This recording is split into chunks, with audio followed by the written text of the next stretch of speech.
हम लोग पढ़ रहे थे इलेक्ट्रिसिटी, विद्युत। विद्युत में धारा हम लोग पढ़ चुके थे। धारा कौन सा है? एसी और डीसी। एसी क्या होता है?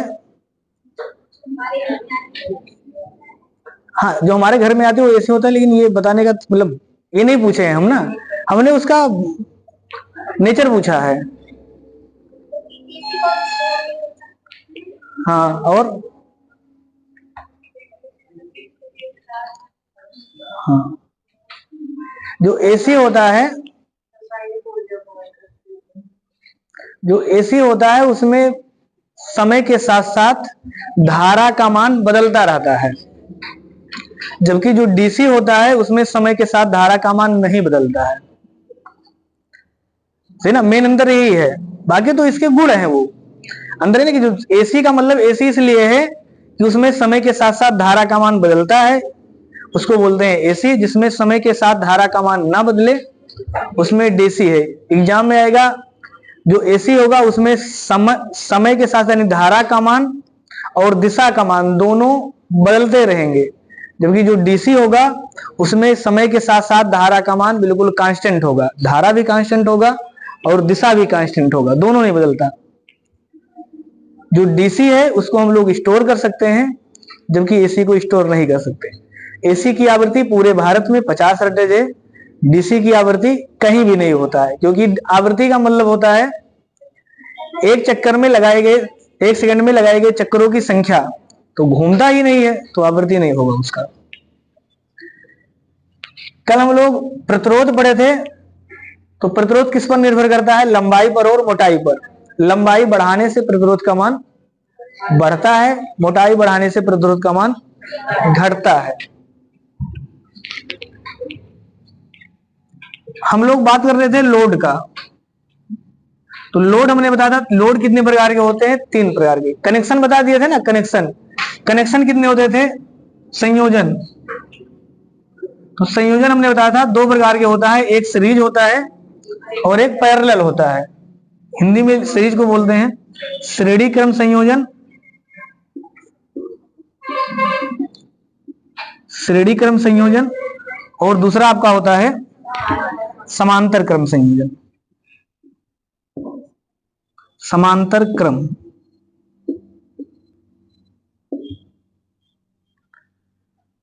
श्रेणी क्रम में हमने बताया था कि एक का अंतिम सिरा और दूसरे का प्रारंभिक सिरा इस टाइप से जुड़ा होता है ना। अच्छा, ये किसका सिंबल है?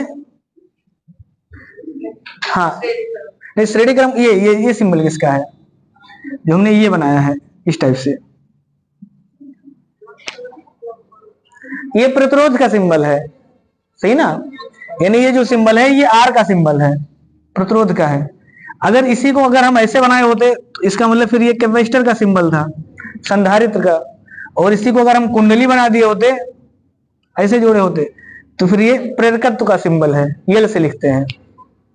इंडक्टेंस इंग्लिश में बोलते हैं, इसको रेजिस्टेंस बोलते हैं, इसको कंडक्टेंस बोलते हैं और इसको इंडक्टेंस बोलते हैं इंग्लिश में।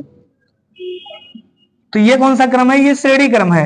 यानी इसका अगर A1 A2 यहां होगा तो दूसरे का B1 B2 भी इसी में होगा, फिर इसका C1 और C2 ये होगा ना, C2। यानी एक का अंत दूसरे का प्रारंभ, इसको बोलते हैं श्रेणी क्रम संयोजन। जैसे अगर ये पेन लिए और पेन को ऐसे जोड़ रहे हैं ना, तो ये कौन सा संयोजन है? श्रेणी क्रम संयोजन। और इसका ऐसे जोड़ दिए कि एक साइड से इधर वाले को एक साइड जोड़ दिए, एक साइड पीछे वाले को जोड़ दिए, समांतर क्रम संयोजन। समझ में आ गया ना सबको? तो अगर इसी रेजिस्टेंस को हम अगर ऐसे जोड़ दें, मतलब ये रेजिस्टेंस भी जोड़ सकते हैं, अलग अलग जोड़ सकते हैं ना, तीनों, ये 3 लोड होते हैं, तो हम किसी एक को जोड़ दे रहे हैं, रेजिस्टेंस ही जोड़ दे रहे हैं, यानी इसीलिए इसको लोड बोलते हैं। तो अगर ऐसे जोड़ दिए प्रारंभिक एक साथ अंतिम एक साथ, तो इसको बोलते हैं श्रेणी, हाँ, इसको बोलते हैं समांतर क्रम संयोजन। तो दोनों में खास बात हमने कल बताया था, इसी को आज लिखना है। सीरीज क्रम में क्या होता है? प्रत्येक घटक, प्रत्येक मतलब जो इसको बोलते हैं घटक, तो जितने घटक होते हैं उनका वोल्टेज बराबर नहीं होता, अलग अलग घटक का वोल्टेज अलग अलग होता है। पहला ही लिखना है, प्रत्येक घटक का वोल्टेज घटक का वोल्टेज अलग अलग होता है।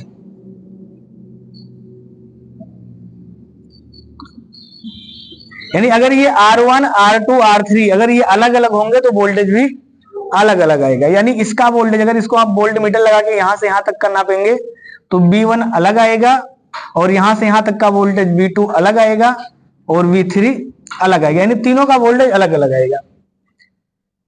जबकि धारा क्या होगा, धारा समान होगा, क्योंकि एक ही तार में धारा बह रहा है ना, तो वोल्टेज अलग अलग होता है, जबकि धारा पूरे परिपथ में समान होगा। जितना धारा यहां होगा उतना ही धारा यहां होगा अंतिम सिरे पर, यानी जितना धारा पहले उतना धारा लास्ट में। तो प्रत्येक घटक का वोल्टेज अलग अलग होता है, जबकि धारा एक समान होता है, धारा समान होता है।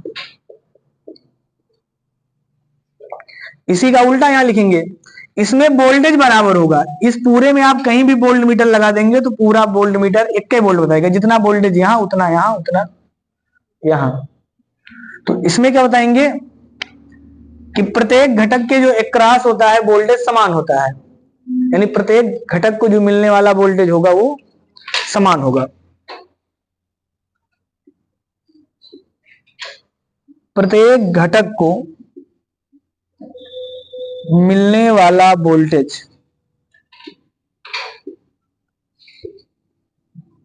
समान होता है, जबकि धारा क्या होगा, हाँ जबकि धारा अलग अलग होगा।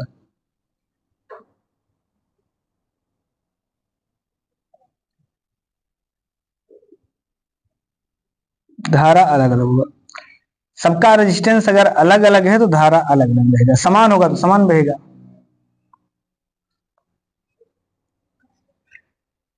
दोनों के अपने फायदे हैं।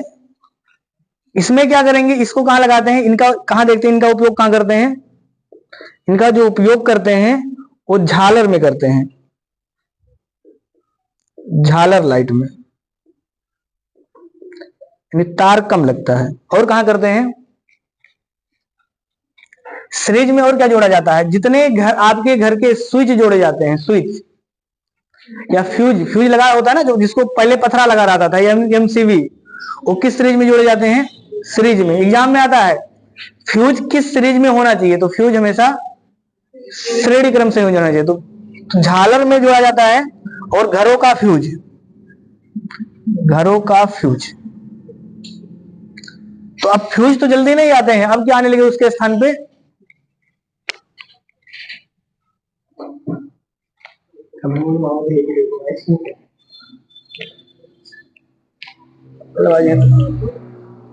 चल रहे हैं तो यहाँ नहीं लग गया नहीं है, लग दो बड़े में उठे कहाँ रुका है,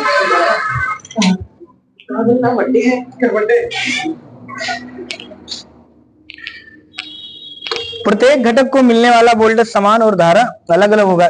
घरों के जो फ्रिज में, घरों के, अच्छा इसमें घरों के फ्यूज में,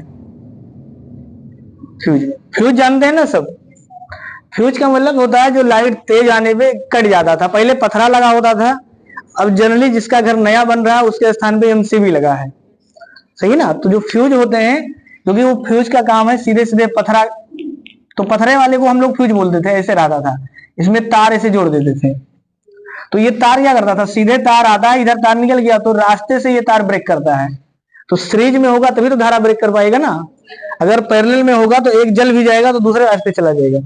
तो घर में जो फ्यूज होते हैं ये भी सीरीज में लगा होता है, और झालर जो लगे होते हैं, जो दिवाली वाले लाइट होते हैं, वो भी सीरीज सर्किट में ही आपको मिलते हैं। अगर पैरेलल में है तो फिर महंगा आएगा, रीजन क्या है, तार बढ़ जाएगा। जो घर का स्विच होता है, स्विच किसमें जुड़ा होता है, स्विच का मतलब जो बटन होता है, हाँ वो भी सीरीज में होता है, यानी फ्यूज और बटन स्विच एक के प्रकार के होते हैं ना, वो भी सीरीज में। तो घरों के फ्यूज और स्विच, स्विच, अच्छा स्विच को किस तार में लगाते हैं, मतलब फेज में लगाते हैं, न्यूट्रल में लगाते हैं।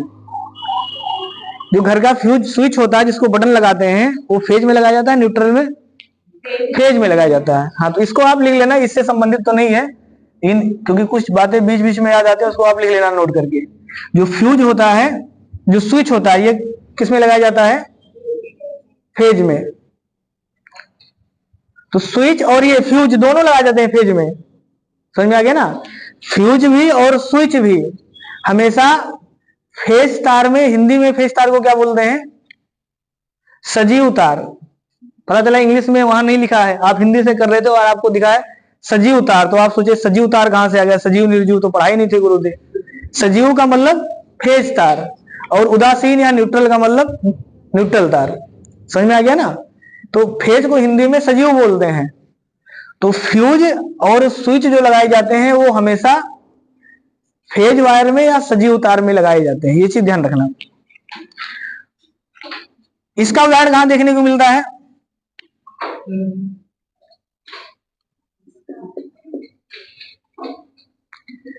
इसका जो उपयोग देखने को मिलता है कहां मिलता है? घरों की जो लाइट होती है, घरों में, समझ में आ गया ना? जितने भी लाइट फैन चल रहे हैं वो किस सीरीज में चल रहे हैं? समांतर में। तो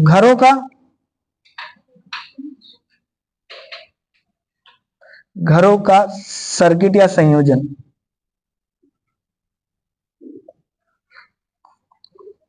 तो घरों में जो बिजली का संयोजन होता है वो समांतर में होता है। कल हम लोग इस पे बहस किए थे, चर्चा किए थे ना, कि जो समांतर में होगा, समांतर में होने से क्या फायदा? पहला चीज, वोल्टेज सबको समान मिलेगा। दूसरा, अगर एक खराब भी हो जाएगा तो दूसरा चलता रहेगा। सीरीज में क्या होगा? सीरीज में अगर एक बल्ब फ्यूज रास्ते से, तो आगे धारा नहीं जाएगा। समझ में आ गया ना? और जबकि सबका वोल्टेज अलग अलग होगा, जब सबका अलग अलग होगा, क्योंकि लोड घर में अलग अलग है। समझ में आ गया? जैसे पंखा का लोड अलग है, वो 60 वाट का पंखा है, आदमी बल्ब लगाया है वो 40 वाट, मतलब सही ना, कम वाट का लगाया है। अगर रॉड लगाया है, ट्यूबलाइट जिसको बोलते हैं, वो 40 वाट का है, 20 वाट का है। तो जो जैसे जैसे लोड का मान कम ज्यादा होगा, उसी के अनुसार उसका वोल्टेज कम ज्यादा हो जाएगा। तो फुल रेटिंग पे काम नहीं करेंगे। जब फुल रेटिंग पे काम नहीं करेगा तो सारे उपकरण स्लो चलेंगे। समझ में आ गया ना? इस कारण से घरों में इसका करते हैं, बाकी उसका करते हैं कोई जगह। किसी को कहां तक दिक्कत है?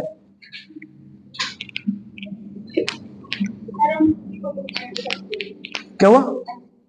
हाँ, श्रेणी क्रम में, जहां भी एक काटने से पूरे घर की सप्लाई बंद हो, वहां सीरीज में जोड़ेंगे। तो फ्यूज इसीलिए लगाते हैं ना, कि कहीं अगर फॉल्ट हो जाए तो पूरे घर की सप्लाई बंद हो जाए, इसका मतलब सीरीज में जोड़ेंगे।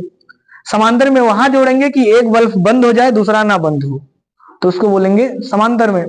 तो फ्यूज तार इसीलिए लगाते हैं कि उसको जब बंद कर देंगे तो पूरे घर की सप्लाई बंद हो जाएगी। एमसीबी अगर आपने डाउन कर दिया तो उससे जितने सर्किट होंगे सब बंद हो जाएंगे।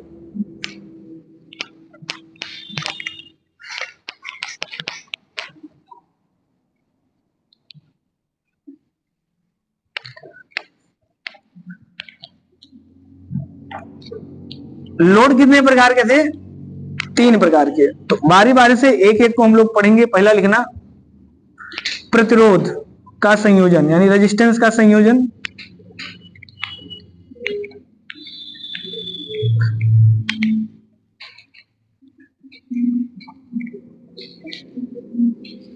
और एग्जाम में जो सवाल आते हैं वो प्रतिरोध से और कैपेसिटेंस से ज्यादा आते हैं।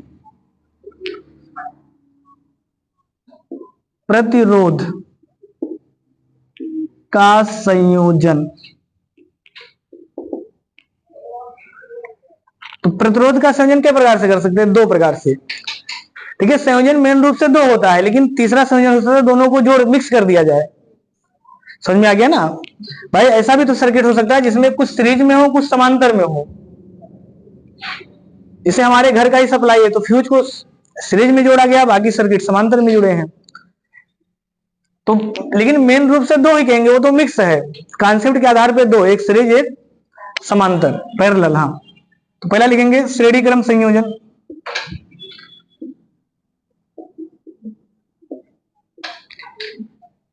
श्रेणी क्रम संयोजन में जैसे इसका रेजिस्टेंस R1, इसका R2, जैसे इसका रेजिस्टेंस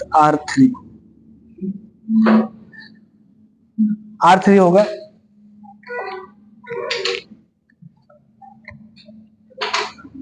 तो तो अभी हमने कहा कि पूरे में बराबर क्या होगा, धारा का मान बराबर होगा, ये तो बराबर होगा ना, जबकि वोल्टेज का मान अलग अलग होगा। इसके क्रॉस जो वोल्टेज आएगा ये आएगा V1, इसके इस लोड के क्रॉस जो वोल्टेज आएगा ये आएगा V2, और इसके क्रॉस जो वोल्टेज आएगा ये आएगा V3। तो हम ये लिख सकते हैं कि पूरा वोल्टेज कितना होता है, पूरा वोल्टेज होगा V बराबर V1 plus V2 plus V3, ये आएगा, तीनों वोल्टेज जुड़ के आएगा। अगर 240 वोल्ट की सप्लाई आ रही है तो अगर ये आपने 100 वाट का बल्ब समान लगा दिया है तो इसको 80 वोल्टेज मिलेगा, इसको भी 80 मिलेगा, इसको भी 80 मिलेगा। समझ में आ रहा है ना, वोल्टेज कम हो जाता है सीरीज में। इसीलिए ना अभी मतलब अब उसकी आवश्यकता तो नहीं पड़ती। जैसे मान लीजिए आपके घर पे 2 तार ऐसे गए हैं, 3 तार, ये भी फेज है, ये भी फेज है, ये भी फेज है, और ये न्यूट्रल है, और मान लीजिए लाइट बहुत स्लो आ रही है, सही ना, लाइट आ रही है 110 वोल्टेज, स्लो आ रही है, आप उपकरण नहीं चला पा रहे हैं, तो आप एक काम कर सकते हैं, जो अपना दोनों कनेक्शन है, तार है, उसको न्यूट्रल वाला निकाल के एक इस फेज में फंसा दीजिए, दूसरा वाला इसमें फंसा दीजिए, डायरेक्ट फेज पे लगा दीजिए, तो भी पंखा चलेगा, कोई दिक्कत नहीं है। अगर 110 आ रहा होगा तो फेज मिलके अब ज्यादा आएंगे, लगभग 200-220 कर देगा, चलेगा। लेकिन रिस्क है उसमें, रिस्क क्या है कि बाई चांस करंट नहीं, बाई चांस लाइट जब सही होगा, जब अपने फुल अवस्था में आएगा 220 में, तो आपके घर में 400 वोल्टेज आ जाएगा, तो पंखा, टीवी, कूलर सब जल जाएंगे। समझ में आ गया ना, मतलब चला तो सकते हैं, लेकिन जब कंफर्म बताओ कि अभी लाइट 2-4 दिन डिम में आएगा तब चला सकते हैं, लेकिन रिस्क है कहीं सही हो गया तो ऑटोमेटिक सब जल जाएंगे, वोल्टेज ज्यादा आ जाएगा। और अगर वोल्टेज बाई चांस ज्यादा आ रहा है, मतलब नॉर्मल पे ज्यादा आ रहा है, तो न्यूट्रल फेज में नहीं, नॉर्मल पे, एक फेज में है और एक न्यूट्रल में लाइट ज्यादा आ रहा है, तो कम भी कर सकते हैं। कैसे कर सकते हैं, आप जैसे जो बल्ब जला रहे थे रास्ते में आप 200 वाट का 2-3 बल्ब जोड़ दीजिए, तो वोल्टेज ड्रॉप करवा देगा ना, ये तो पढ़ रहे हैं ना। जैसे आप 3 बल्ब जला रहे थे तो 3 बल्ब जो समांतर में लगाए थे उनको किसमें कर दीजिए, सीडी में जोड़ दीजिए। तो मतलब ये थ्योरेटिकली तो सही है, प्रैक्टिकली आदमी कर तो सकता है लेकिन करेगा नहीं। भाई बोर्ड खोल के कौन इतना सीरीज या समांतर में करेगा, लेकिन कंपनियां इसमें करती हैं विचार। समझ में आ गया ना, तो सीरीज या समांतर में करने से वोल्टेज डाउन हो जाएगा। जैसे आप डायरेक्ट अगर फेज में तार फंसा दिए, मतलब एक तार इसमें फंसा दिए, एक तार इसमें फंसा दिए, कोई दिक्कत नहीं है, तो आप क्या करिए 100 वाट का 2 बल्ब जलाइए। समझ में आ गया ना, लेकिन वो दोनों बल्ब फिर सीरीज में लगा दीजिए। तो सीरीज में लगा देंगे तो दोनों को जो वोल्टेज मिलेगा वो नॉर्मल मिलेगा, आधा आधा मिलेगा, क्योंकि सीरीज में वोल्टेज का बंटवारा बराबर हो जाएगा। और अगर 3 लगा देंगे तो फिर डिम में जलेगा, ज्यादा जलवे नहीं करेगा। समझ में आ गया ना, तो मतलब ये सब ये जादू नहीं है, ये सब सीधे सीधे कॉन्सेप्ट है कि अगर आप फेज में चला रहे हैं तो किसी को दिखा, उसमें खाली दोनों सीरीज में जोड़ दीजिए, बल्ब जलेगा, बराबर जलेगा। लेकिन सिंगल होगा तो तुरंत दिख जाएगा भाई, 420 वोल्टेज आएगा, 400 वोल्टेज आएगा, क्योंकि फेज और फेज में 400 वोल्टेज होता है, 400। और फेज और न्यूट्रल में जो वोल्टेज होता है, फेज और न्यूट्रल में ये आपका होता है 230 वोल्टेज। तो आपका जो उपकरण है 230 पे काम करता है, जब 400 दे देंगे तो जल जाएगा। लेकिन उसी 400 को जब आप 200 सीरीज में जोड़ देंगे तो 200 मिलेगा, तो जहां 230 मिल रहा था उससे कम ही जलेगा। तो ये समझ में आया सबको, वोल्टेज का जो बंटवारा होगा वो V1 plus V2 plus V3 होगा। अब कल हम लोग पढ़े थे ओम का नियम, और ओम के नियम में पढ़े थे V बराबर IR। तो V बराबर IR, तो V का मान तो यहाँ हम IR लिख सकते हैं। यहाँ क्या लिखेंगे, V1 बराबर, तो I तो बराबर होगा भाई, I तो हर जगह है, यहां से I गया है और I यहाँ भी वही है, सीरीज में बराबर होता है ना, तो यहां भी होगा IR1 plus IR2 plus IR3, यानी जितने भी होंगे ऐसे जोड़ देना है। तो I कॉमन ले लेंगे यहाँ से, IR, यहाँ I कॉमन हो जाएगा तो यहाँ क्या बचेगा, R1 plus R2 plus R3, तो I से I कट जाएगा, तो R बराबर कितना हो जाएगा, R1 plus R2 plus R3। ये फार्मूला आपने हाई स्कूल में प्रूफ किया होगा, क्लियर है सबको। तो सीरीज में क्या होता है, सीरीज में रेजिस्टेंस हमेशा जुड़ जाता है, और जब रेजिस्टेंस जुड़ेगा इसका मतलब लोड बढ़ गया, जब लोड बढ़ेगा तो जाहिर सी बात है वोल्टेज कम होगा। क्लियर है ना सबका। तो सीरीज सर्किट में जो तुल्य प्रतिरोध होगा, जिसको बोलते हैं तुल्य प्रतिरोध या कुल प्रतिरोध, तो कुल प्रतिरोध हमेशा जुड़ेगा, यानी कुल प्रतिरोध क्या होता है, हमेशा जुड़ता है। कब स्त्रीज में होगा तब, मतलब ये रटने के साथ साथ ये भी ध्यान रखना है कि स्त्रीज में जुड़ेगा। समझ में आ गया ना? समांतर में होगा तब नहीं जुड़ेगा, तब कुछ अलग कहानी होगा, भी उसको देखा जाता है।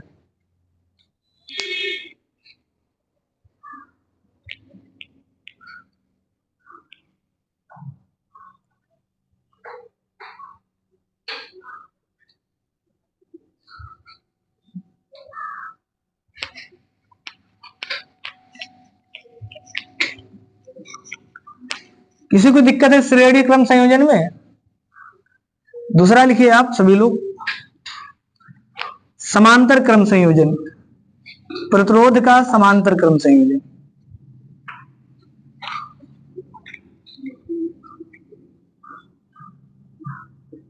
समांतर क्रम संयोजन, पैरेलल कनेक्शन। तो समांतर में कैसे होगा? सबका एक सिरा एक साथ, तो हम यहां भी 3 रेजिस्टेंस लेते हैं, एक R1 एक R2 यहां R3। ये A है ये B है, यानी A और B के बीच तुल्य प्रतिरोध कितना होगा ये निकालना है।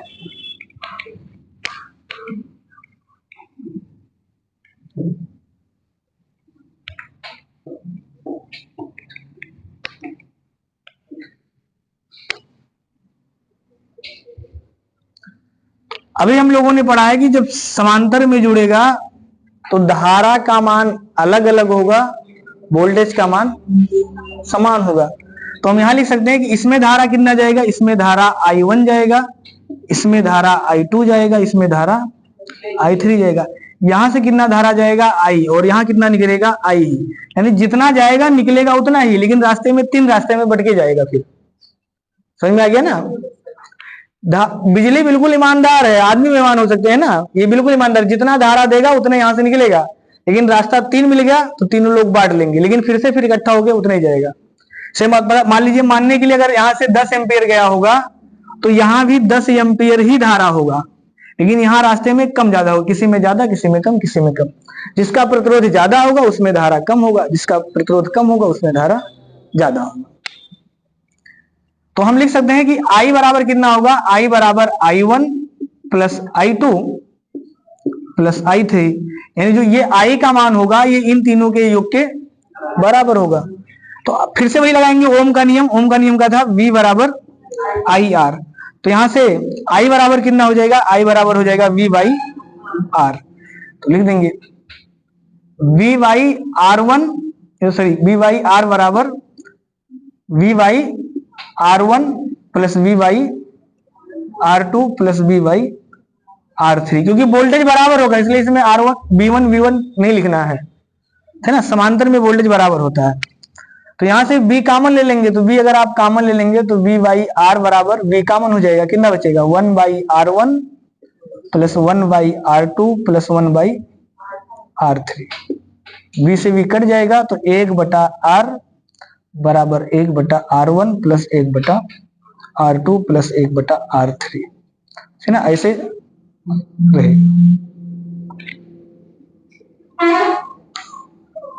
किसी को दिक्कत है यहां तक? समझ में आया ना पूरा? तो अब इस पर क्या आता है एग्जाम में, इस पर न्यूमेरिकल आता है। जब आप पेपर देंगे तो इस पर आधारित एक न्यूमेरिकल आता है। थ्योरी वाले तो सवाल ये करेगा कि सीरीज सर्किट में धारा क्या होगा, बराबर होगा कि समान होगा, वोल्टेज क्या होगा, बराबर होगा कि समान होगा, तो थ्योरी वाले सवाल हैं। इस फार्मूले पर न्यूमेरिकल आता है, लिख लिए सब? हाँ, नोट्स सभी बनाइए, सही ना। नोट्स बनाना जीवन में बहुत उपयोगी है, क्योंकि नोट्स ही एक ऐसा माध्यम है जो आप एग्जाम के टाइम में जल्दी से रिवीजन कर सकते हैं। समझ में आ गया ना? बाकी किताब तो सबके पास है, किताब में और नोट्स में बस इतना अंतर है कि नोट्स आप अपनी भाषा में समझ के बनाते हैं, इसलिए उसको समझना आसान है, और जो किताब है वो किसी दूसरे ने अपनी भाषा में समझ के लिखा है, ऐसे तो है ना। तो उसकी भाषा को जब आप समझेंगे तो आपको किसी टीचर की आवश्यकता होगी, या आप खुद समझेंगे तो समय लगेगा, और नोट्स आप खुद समझ के बनाएंगे तो ज्यादा सही रहेगा। और नोट्स कोशिश भी करिए अपनी भाषा में बनाइए। जैसे हम कहते भी ना, जैसे पुराने पिक्चरों में चिट्ठी होता था, पुराने पिक्चर देखे हैं ना, तो उसमें जब कोई चिट्ठी पढ़ता है तो जो लिखा होगा चिट्ठी उसका चेहरा भी आता है, सही ना, कि वो बोल रहा है, जिस भाव में लिखा होगा उसी भाव में पढ़ता है। अगर रो के लिखा होगा तो रो के पढ़ता है ना, हंस के लिखा होगा हंस के पढ़ता है। तो नोट्स भी वैसे होना चाहिए कि जब आप कभी भी रिवीजन करने बैठिए तो क्लास याद आए कि ऐसे ऐसे हुआ था, तब तो नोट्स है, और किताब तो बाकी है ही सबके पास।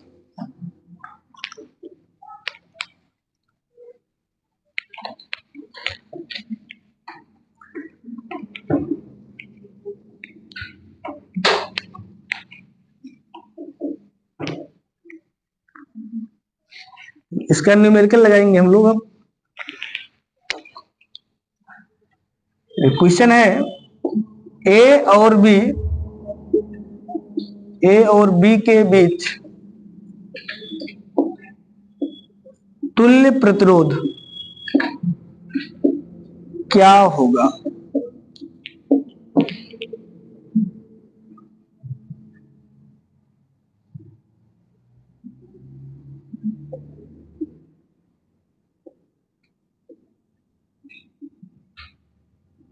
कितना आएगा इसका उत्तर? बता सकते हैं ना, सबसे आसान सा सवाल है। तो अगर सीरीज में जुड़ा है तो तुल्य प्रतिरोध कितना हो जाएगा? आर बराबर R1 प्लस R2 जोड़ देंगे तो तुल्य प्रतिरोध 10 प्लस 12 बराबर 22 ओम। दूसरा सवाल बताइए।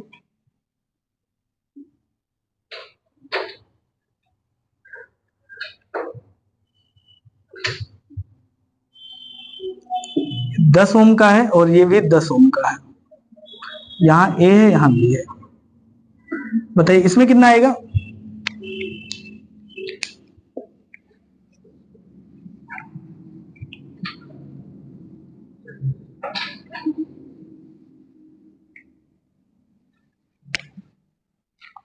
कितना आएगा? 20 कैसे आ जाएगा? कम हो जाएगा ना यहाँ। हाँ 0.2 और 0.2 आएगा। इसको अभी हमने कहा कि हाँ 1/r बराबर कितना होगा? तो 1/r बराबर R1 प्लस 1/r2 ही होगा ना। तो 1/r, ये जो r लिखा है ये टोटल लिखा है, बराबर कितना आएगा? 1/10 प्लस 1/10। भिन्न का जोड़ नहीं आता सबको? आता है, जोड़ लीजिए। 1/r बराबर, इसको जोड़ेंगे तो एलसीएम आएगा 10 ही, 10 से 10 में भाग करेंगे एक बार, 1 प्लस 1, तो यह जगह 1/r बराबर 2/10। काट देंगे इसको तो 2 एकम 2, 2 पंचे 10, तो 1/r बराबर 1/5, तो r बराबर 5 ओम। इसका मतलब क्या है? समांतर में जुड़ने से लोड का मान कम हो जाएगा। तो घर में समांतर में जोड़ने का दूसरा फायदा ये भी है कि बिजली का बिल कम आएगा। भाई लोड कम हो गया ना, जहां 20 ओम के काम कर रहे थे वहां पर कितना काम करेगा? 5 ओम का, 1/4 बिजली का बिल कम आएगा, लोड कम काम करेगा।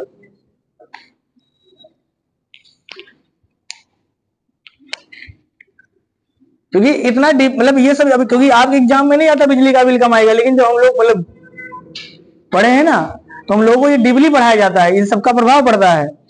पता चला कंपनी में इंजीनियर बन के बिजली का बिल ज्यादा आ रहा तो कैसे कम कर सकते हैं, क्या कर सकते हैं, सब पढ़ते हैं। तो ये दूसरा प्रभाव भी है कि बिजली का बिल यानी 4 गुना लोड कम हो गया। तो आपके सवाल में इतना डीपली नहीं आता, लेकिन इतना जरूर आएगा कि इसका रेजिस्टेंस कितना आएगा?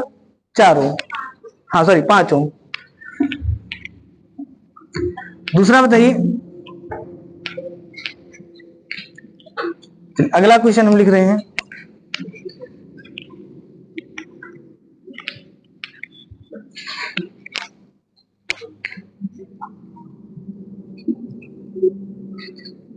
अगला क्वेश्चन है, तीन प्रतिरोध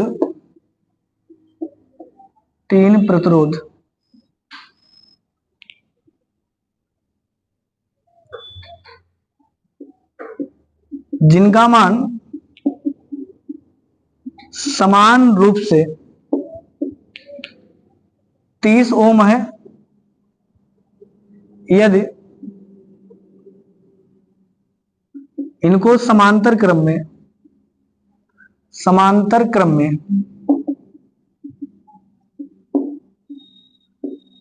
में जोड़ा जाता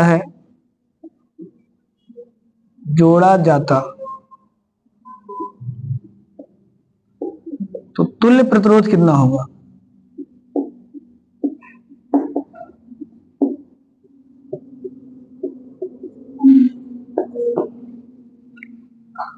ऑप्शन है 30 ओम, 20 ओम, 10 ओम, 15 ओम।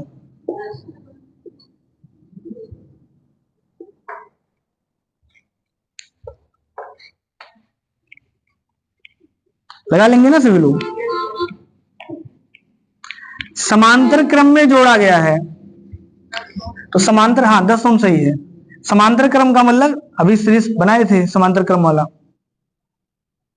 यानी 3 प्रतिरोध है और तीनों का मान समान है। कितना कितना? 30 ओम।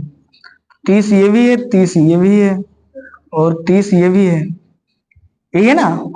तो तुल्य कितना आएगा? तो फिर से वही 1/r बराबर 1/10 प्लस 1/10 प्लस 1/10। जब इसको जोड़ देंगे तो 1/r बराबर, हर बराबर है तो 10 आएगा ऊपर, 1 1 2 1 3, सॉरी इसमें 30 लिखा है ना, 30 आएगा ये, हम तभी 10 आएगा ना। ये आ जाएगा आपका 30, 3/30, तो ये काट देंगे 1/10, तो r बराबर आ जाएगा 10 ओम। क्या हुआ? सही है ना? 10 ओम सही था, जिसने 10 बताया था उसका सही था।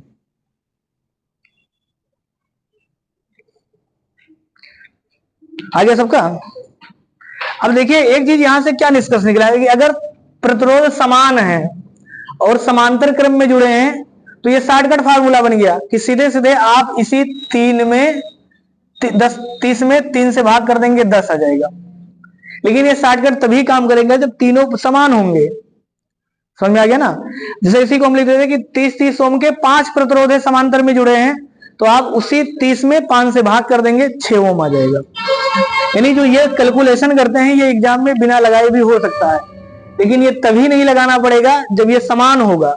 अगर समान नहीं होगा तो फिर सॉल्व करना पड़ेगा। समझ में आ गया ना? तो एक चीज ये ध्यान रखना कि कभी भी समांतर क्रम में जुड़ने से प्रतिरोध का मान बढ़ेगा नहीं, हमेशा घटेगा। जितना दिया होगा उससे भी कम आएगा और सीरीज में हमेशा प्रतिरोध का मान बढ़ जाएगा।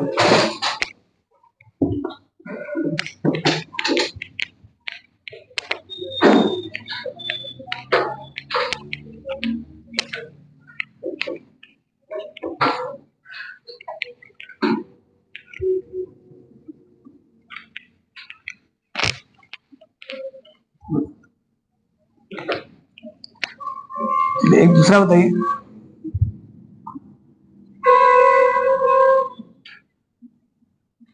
ये 10 ओम है और दूसरा है आपका 5 ओम, तो इसके क्रॉस कितना आएगा रेजिस्टेंस?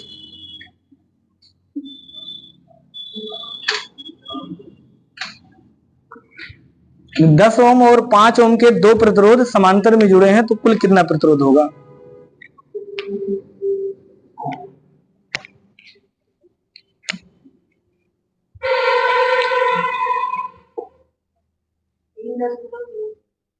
तीन दशमलव तीन तीन आ जाएगा ना सबका। यानी 1/r बराबर 1/10 प्लस 1/5, तो 1/r बराबर 5 का गुणा इधर कर सकते हैं, या सीधे एलसीएम ले लीजिए। 10 यहाँ आएगा 1, यहाँ आएगा 2, तो 1/r बराबर 3/10, तो r बराबर कितना हो जाएगा? 10/3, यानी 3.33 हो।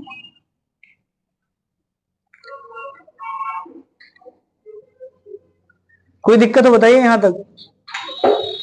3.33 ओम।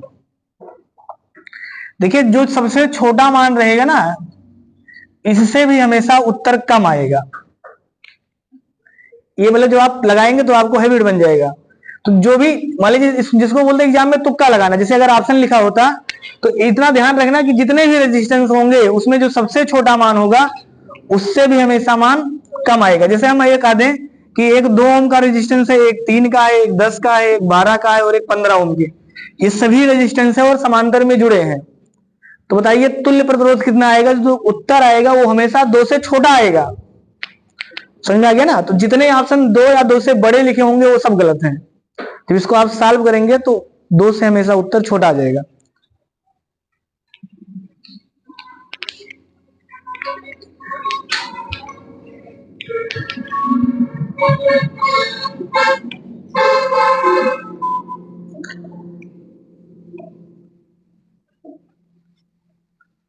लगा सकते हैं ना। अब देखिए कुछ सवाल कभी कभी मिक्स टाइप के भी आते हैं, जैसे ऐसे भी सवाल आता है जिसको थोड़ा समझने में आपको दिक्कत हो सकता है।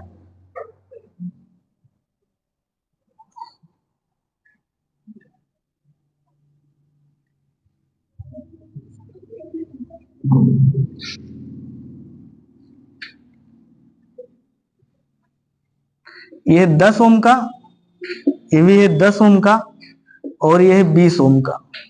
यहाँ ए है ये, तो ए और बी के बीच का प्रतिरोध कितना होगा?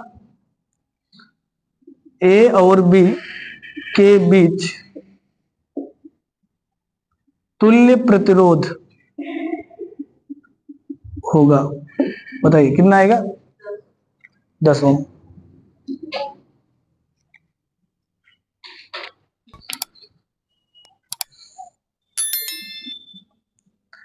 ए और बी के बीच तुल्य प्रतिरोध कितना होगा?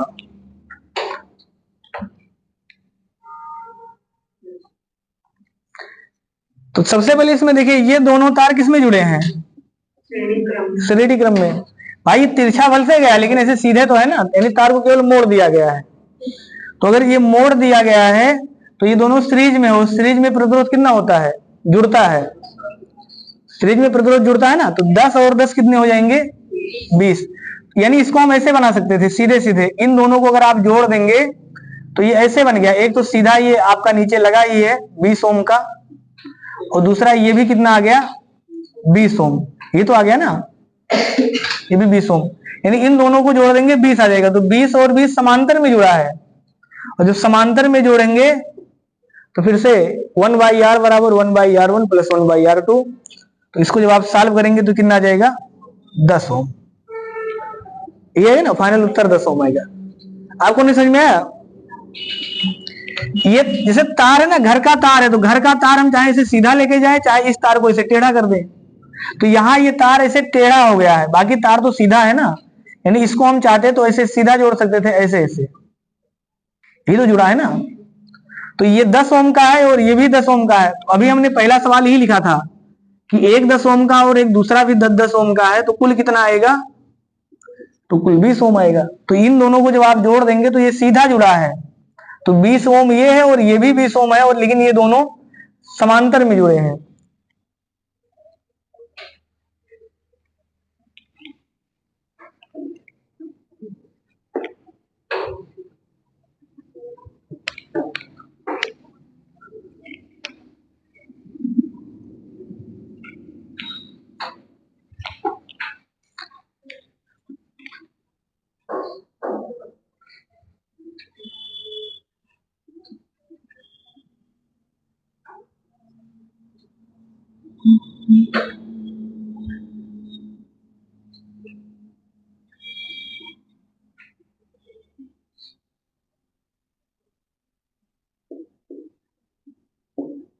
तो ए और बी के बीच का प्रतिरोध कितना होगा?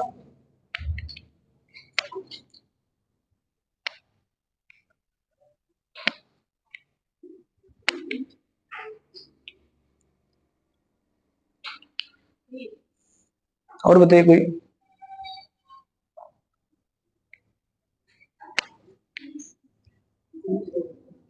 कितना आएगा? 30 कैसे आएगा? इसका जो प्रतिरोध आएगा ये आएगा आपका शून्य। शून्य क्यों आएगा? क्योंकि ये सर्किट शॉर्ट सर्किट हो गया है, करंट बाईपास हो जाएगा। समझ में आ गया ना? इसका जो प्रतिरोध आएगा वो शून्य आएगा, प्रतिरोध इसमें नहीं होगा।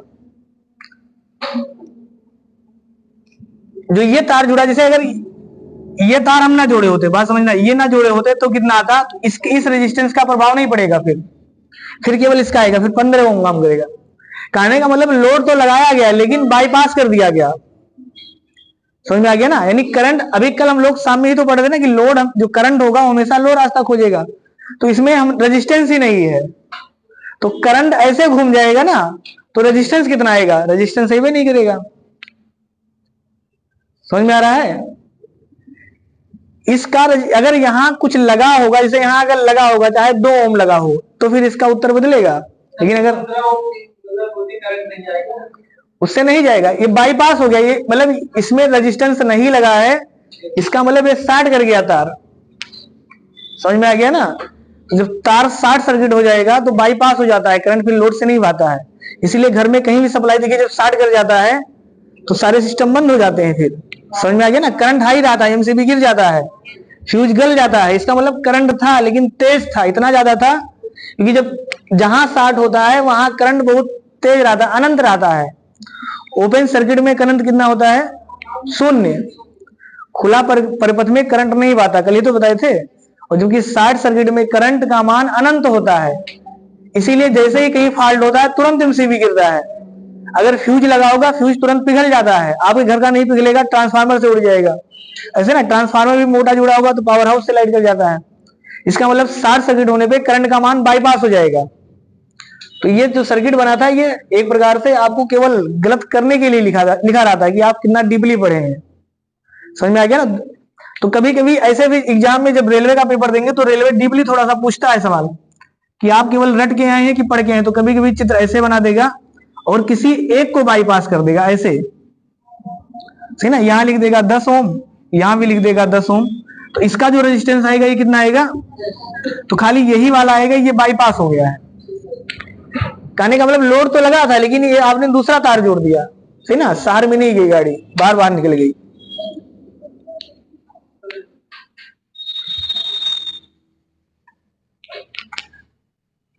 देखिए आप थ्योरेटिकली अगर आप देखेंगे, थ्योरेटिकली तो ये तो थ्योरेटिकली हमने बताया ना, प्रैक्टिकली जब देखेंगे तो कुछ ना कुछ करंट इसमें भी होगा। क्यों? क्योंकि जो ये तार होगा इस तार का रेजिस्टेंस भी कुछ ना कुछ होगा, बिल्कुल जीरो नहीं हो सकता ना कि प्रतिरोध बिल्कुल जीरो हो, कुछ ना कुछ तो प्रतिरोध होगा करेगा। लेकिन यहां लिखा नहीं, इसका मतलब इसका प्रतिरोध शून्य मान लिया गया, सुपर चालकता है, इसका मतलब सारा करंट बाईपास कर जाएगा। नहीं, इससे नहीं आएगा, इस सवाल के अनुसार इससे करंट नहीं आएगा, करंट ऐसे चला जाएगा। समझ में आ गया ना? लेकिन अब इसको आप हाथ से नहीं पकड़ सकते। हमने क्या कहा कि ये थ्योरेटिकली सही है, प्रैक्टिकली का मतलब इसका से इस तार का रेजिस्टेंस 0.0000 कुछ तो होवे करेगा ना, 2 ओम। तो अगर कुछ ना कुछ होगा इसका मतलब कुछ तो विरोध करवा ही करेगा, जितना ये करेगा उतना करंट इधर से जाएगा। ये तो पढ़ रहे हैं ना कि सीरीज वाले में करंट अलग अलग जाएगा, तो एक में कम जाएगा एक में ज्यादा जाएगा। तो जिसे मान लेते हैं कि यहां से अगर 10 ओम 10 एम्पियर का करंट आ रहा है, तो अगर ये शून्य होता इसका प्रतिरोध ही नहीं होता, ये पूरा जीरो होता, खाली जीरो ही होता, तो सारा करंट इधर से चला जाता। लेकिन इसका करंट जिसे मान लेते हैं कि इसका करंट 0.5 ओम कर दें, तो अब आधा ओम करेंगे तो इसका मतलब क्या हो गया? इसका जो अनुपात आएगा वो 1:20 के अनुपात में आएगा। इसका मतलब 20 हिस्सा करंट इधर से जाएगा, एक हिस्सा इधर से जाएगा। समझ में आ गया ना? मतलब 20 हिस्सा इससे जाएगा और एक हिस्सा इससे जाएगा। जिसका रेजिस्टेंस ज्यादा होता है उससे करंट कम जाता है। लेकिन जब हमने ये लिखा कि इसमें रेजिस्टेंस लिखा ही नहीं है, इसका मतलब इसका रेजिस्टेंस जीरो माना गया है, कुछ नहीं है उसमें, तो जीरो नहीं है, इसका मतलब सारा करंट उसी से जाएगा, दूसरे से नहीं जाएगा। क्लियर है ना ये चीज? एक सवाल आप और लगाइए।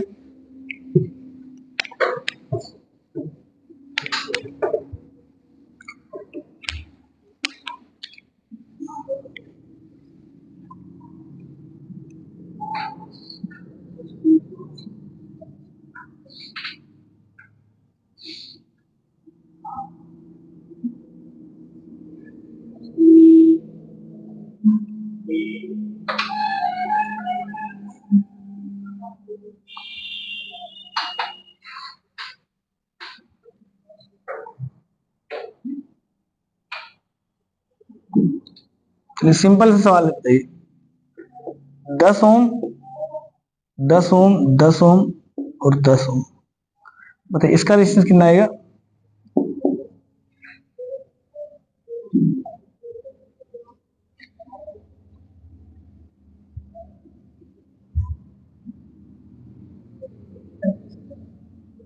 कितना? 25।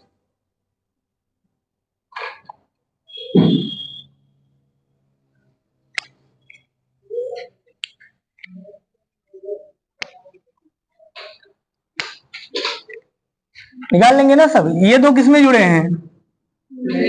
श्रेणी क्रम में, तो इसका आ जाएगा 20 ओम। और ये दो समांतर में है तो इसका कितना आएगा? 5 ओम। यही आएगा ना?